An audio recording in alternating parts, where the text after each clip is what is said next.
بسم اللہ الرحمن الرحیم۔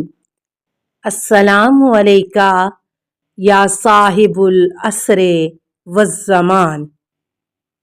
نواں معجزہ۔ شیخ ابن بابویہ نے احمد بن فارس ادیب سے روایت کی ہے۔ وہ کہتا ہے کہ میں شہر ہمدان میں گیا تو وہاں سب لوگوں کو سنی المذہب پایا سوائے ایک محلے کے جنہیں ابن راشد کہتے تھے، جو کہ سب شیعہ امامیہ مذہب رکھتے تھے۔ شیعہ ہونے کا سبب پوچھا تو ایک بوڑھا آدمی کہ جس سے صلاح و دیانت کے آثار ظاہر تھے کہنے لگا کہ ہمارے شیعہ ہونے کا سبب یہ ہے کہ ہمارے جد اعلیٰ کہ جس کی طرف ہم منسوب ہیں حج پر گیا، اور اس نے بتایا کہ میں واپسی پر باپیادہ آ رہا تھا۔ چند منزل ہم آ چکے تو بادیہ روزی میں جب قافلے کا پہلا حصہ پہنچا تو میں سو گیا، اس خیال سے کہ جب قافلے کا آخری حصہ پہنچے گا تو بیدار ہو جاؤں گا۔ جب میں سو گیا تو پھر بیدار نہ ہوا، یہاں تک کہ سورج کی گرمی نے مجھے بیدار کیا تو قافلہ گزر چکا تھا اور شاہراہ ظاہر و معلوم نہیں ہوتی تھی۔ میں توکل کر کے روانہ ہوا۔ تھوڑا سا راستہ میں نے طے کیا تو میں سرسبز و شاداب وادی میں پہنچ گیا، جو کہ گل و لالہ سے پر تھی کہ کبھی میں نے ایسی جگہ نہیں دیکھی تھی۔ جب میں اس باغ میں داخل ہوا تو ایک عالی شان قصر مجھے نظر آیا اور میں اس قصر کی طرف روانہ ہوا۔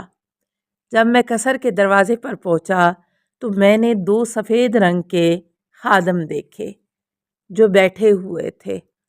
میں نے سلام کیا تو بڑے اچھے طریقے سے انہوں نے جواب دیا اور کہنے لگے کہ بیٹھ جاؤ، خدا نے تمہارے لیے خیر عظیم چاہی ہے جو وہ تمہیں یہاں لے آیا ہے۔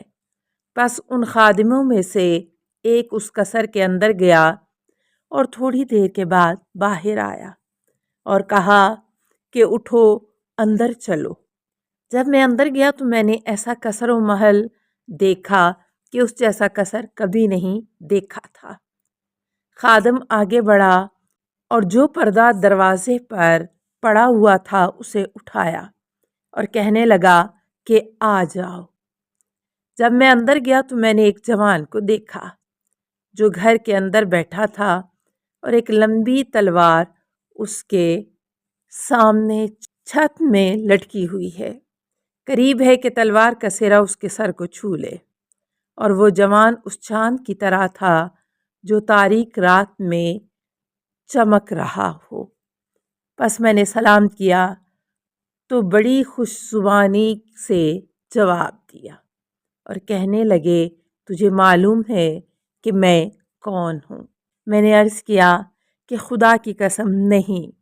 فرمایا میں ہوں قائم آل محمد صلی اللہ علیہ وآلہ وسلم، اور میں ہوں وہ جو اس تلوار کے ساتھ آخری زمانے میں خروج کروں گا، اور اس تلوار کی طرف اشارہ کیا کہ میں زمین کو عدل و سچائی سے پر کروں گا بعد اس کے کہ وہ ظلم و جور سے پر ہوگی۔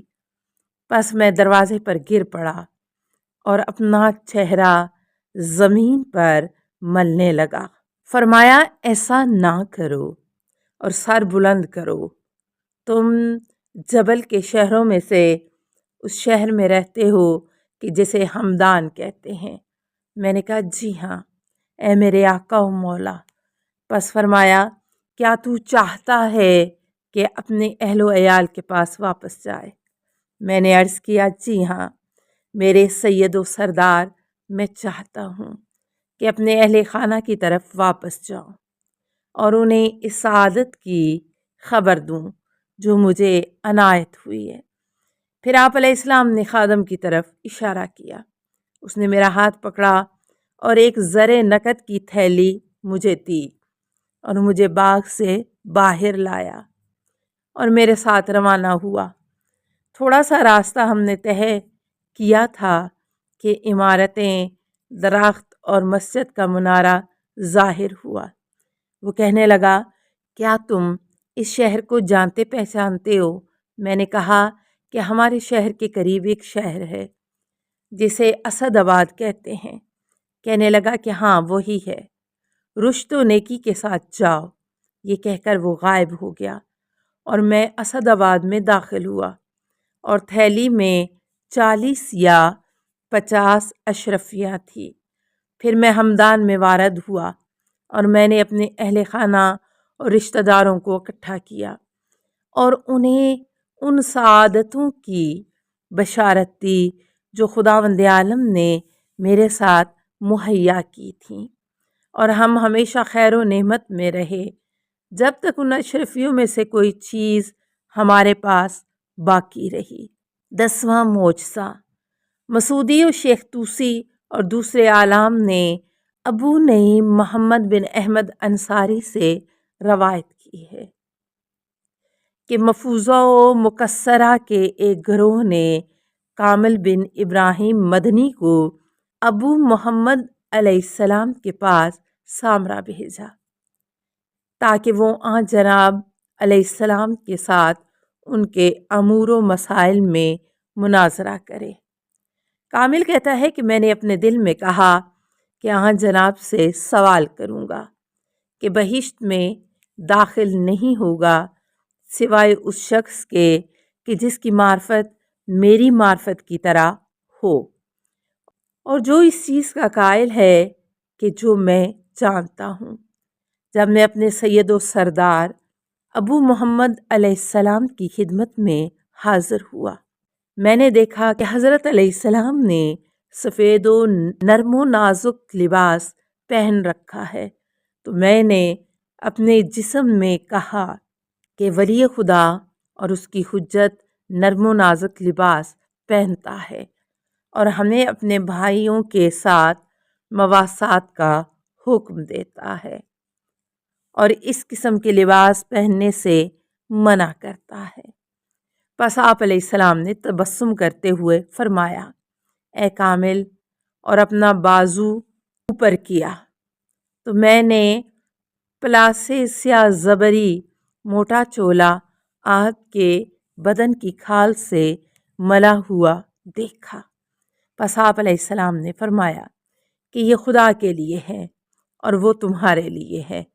پس میں شرمندہ ہو کر اس دروازے کے قریب بیٹھ گیا کہ جس پر پردہ لٹکا ہوا تھا۔ بس ہوا چلی اور اس پردے کو ایک طرف کو اوپر کر دیا تو میں نے ایک جوان کو دیکھا گویا چاند کا ٹکڑا ہے، 4 سال سے زیادہ کا نہ ہوگا۔ تو اس نے مجھ سے فرمایا کہ اے کامل بن ابراہیم، تو میرا جسم کانپنے لگا اور مجھے الکا ہوا کہ کہوں لبیک اے میرے مولا و سردار۔ پس فرمایا تو ولی خدا اور اس کی حجت کے پاس آیا ہے اور یہ ارادہ کیا ہے کہ اس سے سوال کرے کہ جنت میں داخل نہیں ہوگا مگر وہ جس کی معرفت تیری معرفت کی طرح اور تیرے قول کا قائل ہو۔ پس میں نے عرض کیا جی ہاں، خدا کی قسم۔ فرمایا پس اس حالت میں تو جنت میں بہت کم لوگ جائیں گے، حالانکہ خدا کی قسم جنت میں بہت سے لوگوں کے گروہ داخل ہوں گے کہ جنہیں حقیہ کہتے ہیں۔ میں نے عرض کیا ہے میرے سید و سردار، وہ لوگ کون ہیں؟ فرمایا ایسی قوم ہے کہ ان کی دوستی امیر المومنین علیہ السلام سے بس اتنی ہے کہ وہ ان کے حق کی قسم کھاتے ہیں اور یہ نہیں جانتے کہ ان کی فضیلت کیا ہے۔ پھر آپ علیہ السلام کچھ دیر خاموش رہے، پھر فرمایا تو مفوضہ کے قول کے مطابق جناب علیہ السلام سے سوال کرنے آیا؟ جھوٹ بکتے ہیں، بلکہ ہمارے دل مثبت خدا کا محل و ظرف ہیں۔ بس خدا جب چاہتا ہے تو ہم چاہتے ہیں، اور خداوند عالم فرماتا ہے وما تشاؤون الا ان یشاء اللہ۔ اس وقت وہ پردہ اپنی حالت کی طرف پلٹ گیا، بس مجھ میں یہ قدرت نہ تھی کہ اسے اوپر کروں۔ تو حضرت ابو محمد علیہ السلام نے میری طرف دیکھا اور تبسم فرمایا اور فرمایا اے کامل بن ابراہیم، تیرے بیٹھے رہنے کا سبب کیا ہے؟ جب کہ حضرت مہدی علیہ السلام اور میرے بعد کی حجت نے تجھے خبر دی ہے اس چیز کے متعلق جو تیرے دل میں تھی اور تو جس کے متعلق سوال کرنے آیا تھا۔ مل کہتا ہے پس میں کھڑا ہو گیا اور اپنا جواب جو میں نے دل میں چھپا رکھا تھا امام مہدی علیہ السلام سے حاصل کر لیا۔ اس کے بعد میں آپ علیہ السلام سے ملاقات نہ کر سکا۔ ابو نعیم کہتا ہے کہ پس میں نے کامل سے ملاقات کی تو اس واقعے کے متعلق سوال کیا تو اس نے مجھے آخر تک بغیر کمی بیشی کے اس کی خبر دی۔ السلام علیکہ یا صاحب العصر والزمان، الامان الامان الامان من فتن الزمان، السلام علیکہ یا خلیفۃ الرحمن، السلام علیکہ یا امام الانس والجان، السلام علیکہ یا مظہر الایمان، السلام علیکہ یا شریک القرآن، السلام علیکہ یا قاطع البرہان، السلام علیکہ یا امام زماننا ھذا اجل اللہ فرجک وسہل اللہ مخرجک وظہورک، السلام علیکہ ورحمۃ اللہ۔ اللہم صلی علی محمد و آل محمد۔